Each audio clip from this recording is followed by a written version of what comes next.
that was truly divine intervention as far as I'm concerned. If you didn't believe in miracles before Saturday, you better be believing right now. Trump is truly blessed by the hand of God. In America, a lot of people are suggesting that Donald Trump survived due to the hand of God. However, it's also linked in over here with Jacob Rees Mogg talking about how he thinks Trump has been chosen by God. So in this video I'll be looking at what Mogg said, but also making comparisons with similar historical events. Responding to the shooting on Saturday, Donald Trump said it was God alone who prevented the unthinkable from happening.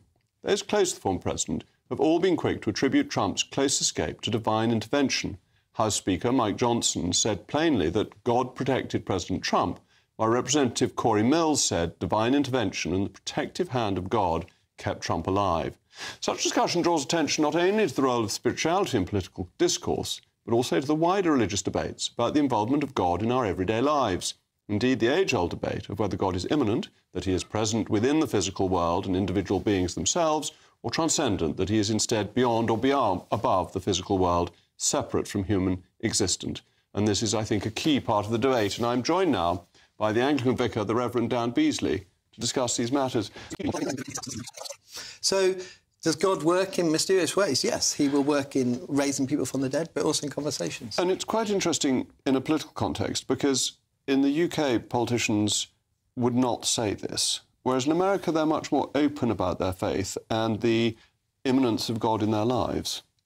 Yes, and probably this is the challenge, isn't it? Maybe we're a bit reserved, but as Christians, we're called to live our faith out. And America is an interesting case. If you look at the US Constitution, it clearly sets out that the church is to be separate from state, and one shouldn't overlap into the other. However, Article 7 does mention the year of our Lord, and most state constitutions also reference God. Even the US dollar references "In God We Trust." Upon inspection of the article, you will see the words, "In God We Trust." So it's interesting how in the US Constitution it seems to avoid wanting to have any connection with state and church, and obviously the Founding Fathers felt that this was problematic and thus the need for separation. And yet a large chunk of American history is based on migration, caused by religious persecution, thus a separation of state, but also the high levels of Christian belief within the United States. I'm wearing my collar. Everyone can see that I'm living my faith out. But as politicians, if God's called politicians into politics and that's their calling, that's their gift, then I think what's wrong in today's society in talking about God being the centrality of our lives, it doesn't become about us or you as politicians, but it becomes something other outside. And while this could be quite central for many people in their lives, a lot of bad people in history have used religion to exploit and control the masses. Here's just one modern example under Vladimir Putin, who has been using the church on a regular basis as a crutch for power and control. And yet, despite all of Putin's actions, the church haven't stood up to him, and we see this time and time again in history. Interestingly, if we go further back in time to the beginning of the 1900s, we see the church propping up the Russian royal family. Ah, look, there's this fantastic holy fellow just arrived. You must meet him. He's a live, authentic star, straight from the fields. Cures diseases by the laying on of hands. I've seen him do it. My baby's dying. There are no medicines. Christ Jesus! Matushka, I see things. I have power. I cure the sick. I am a vessel of the Lord. Rasputin drinks, takes bribes. He is an adulterer. He's a saint. Little men always abuse them. I could show you the police reports. More little men. People say he sleeps with you. What do I care what people think? And of course there's the 1940s with the Vatican and its controversial dealings with Adolf Hitler, the Nazi Party, and Mussolini. A series of recently opened Vatican archives are shedding new light on the relationship between Pope Pius XII and Adolf Hitler as he led Nazi Germany during World War II. Amna Nawaz looks at what we are learning and how it changes our thinking about the Vatican during that time. So a lot of folks know previous versions of history around Pius XII went one of two ways, right? He was either called Hitler's Pope and an anti-Semite, or the story was that he did everything in his power to save as many Jewish people as he could during the war. After reviewing the documents, what's your understanding? Well, I think neither one is really accurate. They're both extremes. The fact is, Pius XII was afraid, certainly in the first years of the war, that the Nazis were going to win. And so he felt he had to plan for a Europe that was going to be under Nazi control with their pal Mussolini helping out. So his main concern in those earlier years, say 39 to 42, was to protect the church in a time when Europe could be under Nazi control. It wasn't that he loved the Nazis, much less Hitler, but this was his thinking. Alois Karl Hudel, a bishop who supported the Nazis, worked to establish a network of rat lines, along which Nazis could flee with their recently obtained fake documents. Hudel believed himself to be a kind person who saved wartime scapegoats, but he also allegedly personally ensured the safety of important Holocaust officials. In the years after 1945, some of the most heinous war criminals of World War II were able to flee into peace and obscurity, thanks to the rat lines that stretched across Europe. Bishop Alois Karl Hudel personally greeted Franz Stangl, the head of a concentration camp and a mass murderer, when he was led to the Vatican. Stangl was then sent on to Syria and ultimately Brazil. One of the most infamous cases of Vatican assistance was the escape of Klaus Barbie, a high-ranking Gestapo officer known as the Butcher of Lyon, for his brutal torture and execution of resistance fighters in France. Barbie was able to flee to South America with the help of the Vatican, where he lived for several years before being extradited to France to face trial. And Pope John Paul II, when there was the assassination attempt on him, thought that he was saved by Our Lady because it was the 64th anniversary of the appearance of Our Lady at Fatima. Yeah. You expect the Pope to think that he has benefited from the direct intervention of God. That is almost in the job description. Yeah. Does it seem less likely that God interferes in day-to-day political events? No. I think, I've been thinking about this, with Trump and everyone saying it's divine intervention. And, it could be just luck. Let's admit that. It could just be pure luck. Or it could be God. At least he's not going wholehearted. He is suggesting luck. But then you're not really explaining as to why it would be one more than the other. It's just a statement in order to absolve himself slightly of any responsibility of trying to suggest it is God. But it points, if it's a miracle, divine intervention, it points to God. And the thing that gets me every time with that is things like this, historical events such as the Holocaust, where thousands and thousands of people were apparently ignored by God.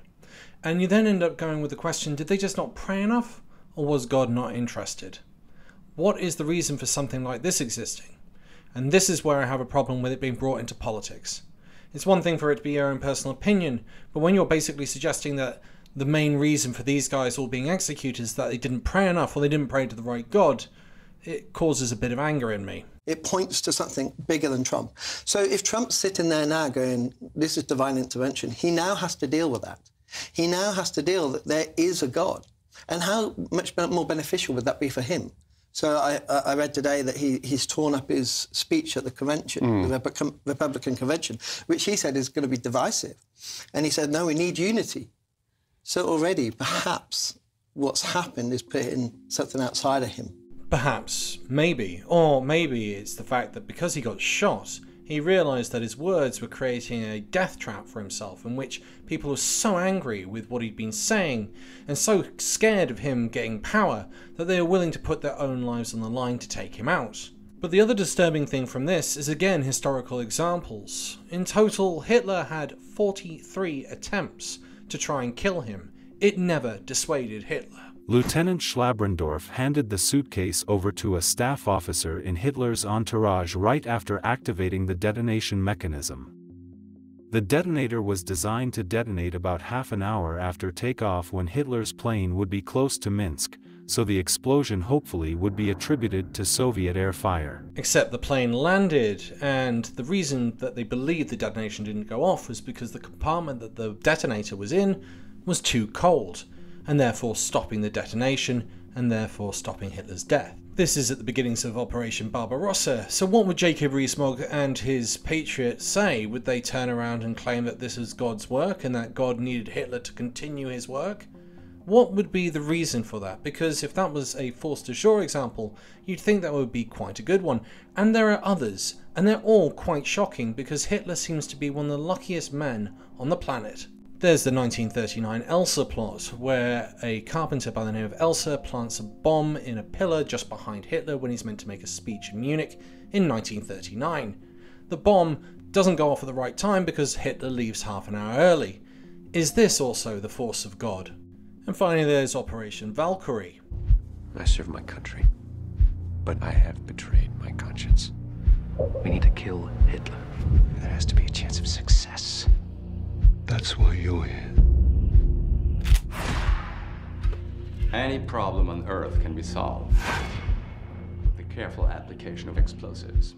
Another plot that fails, all because the bomb is put behind a table leg, which manages to hold and take most of the blast, stopping Hitler from dying.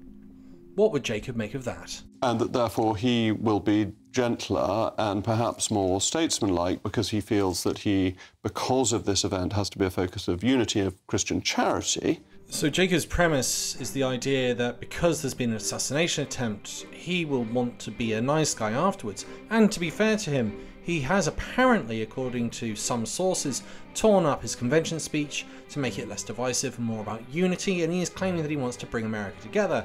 However, in the past, that's not always been the case with assassination attempts. In the images that you're seeing now are from Alexander II, who was assassinated. His son, Alexander III, took over. Alexander III went on a rampage trying to kill anyone and everyone connected to the murder of his father, but it also set democracy back, not allowing it to turn up until the end of World War I in Russia, and then disappearing again until at the end of communism, but only temporarily showing itself until Vladimir Putin takes power. Rather than the rather more rambunctious character he's been before.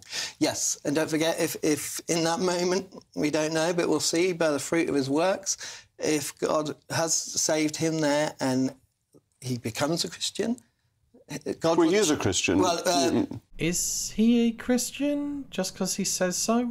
I believe in God. I believe in the Bible. I'm a Christian. I have a lot of reasons. I love people. He does like people, especially women. He does commit adultery. He's even confessed to it. You were dating? It's, probable. At least in your first marriage, you were seeing women outside of your marriage while you were married, correct?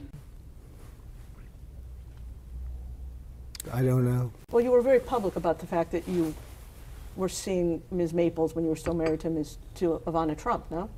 No, I don't think I was public about it. Well, there were many articles about it at the time, correct? No, I don't think I was public about it. But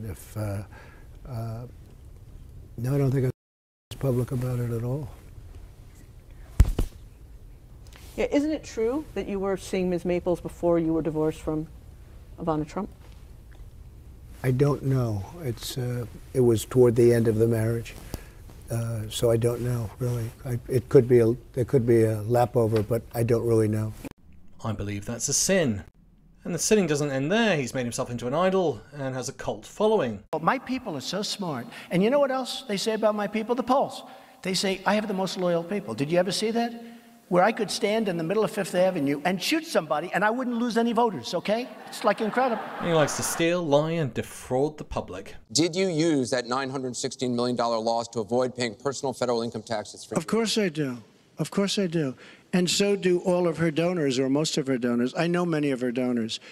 Her donors took massive tax write-offs. So have you not paid personal federal income tax? A lot of my write-off was depreciation and other things that Hillary, as a senator, allowed. Despite that confession, he denied doing it in New York courts, and the judge threw the book at him. Angron in New York State Court has ordered Donald Trump to disgorge, that is, pay hundreds of millions of dollars as a penalty for years of malfeasance. And for reasons we'll discuss, he might be on the hook for almost $500 million. Yeah, there's debate. Let's go now that he is, yes. Right? Full on. God will change him from the inside out. He will change his heart, and that's the biggest thing, isn't it? It's the heart that needs to be changed. Didn't change the attitudes of Louis XV, nor Henry VIII, nor Benito Mussolini, and nor Tsar Nicholas II. In fact, they all just doubled down and increased security and repression of the public. Let me know what your thoughts are. Was it divine intervention, or was it just pure luck? Once again, thank you to all of my Patreon and YouTube supporters who keep this channel going and growing. If you'd like to support the channel, you can buy me a coffee or become a Patreon member if you so wish.